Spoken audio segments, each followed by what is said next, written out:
The Quiet Guest. In a small village nestled deep in the Appalachian Mountains, there stood an old inn, barely remembered and long out of the way of any modern traveler. The townsfolk whispered that it had once been grand, but something had made it go still. Jacob, a young travel blogger, stumbled upon the inn during an off-season hike. The fog was thick that evening, and the map he trusted so much led him to a crooked sign that simply read, "The Guest's Rest." He figured it was worth checking out. Old places made great stories, after all. An elderly woman opened the door before he even knocked. She wore a smile that didn't quite reach her eyes. "You're just in time," she said. "Room 6 is open." He hadn't asked for a room. Still, weary and chilled, he accepted. The hallway stretched far too long for the outside size of the building. He passed rooms with the doors just slightly ajar, none of them numbered.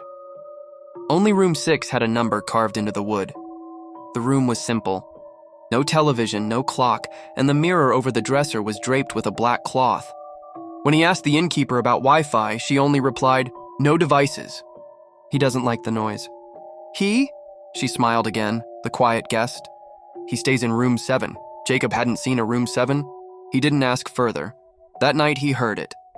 Scratching, it began behind the headboard. Faint at first, then sharper. Like nails raking across wood. He knocked on the wall. It stopped. Then, 3 knocks from the other side. He froze. There was no way room 7 was on the other side. It should have been the edge of the building. Right beside his ear. "You're in my bed." He shot up, heart hammering. The room was empty, the hallway silent.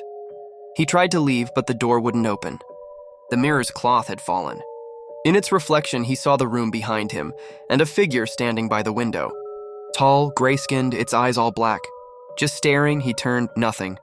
When the sun rose, Jacob was found outside the inn by hikers. He was shaking, eyes wide, mumbling about a mirror and a voice. The odd thing? That inn, the Guest's Rest, had burned down 20 years ago. There was nothing there but stone steps and ash, and a half-buried sign with the number 6 still carved into it, "Follow Like and Sherry."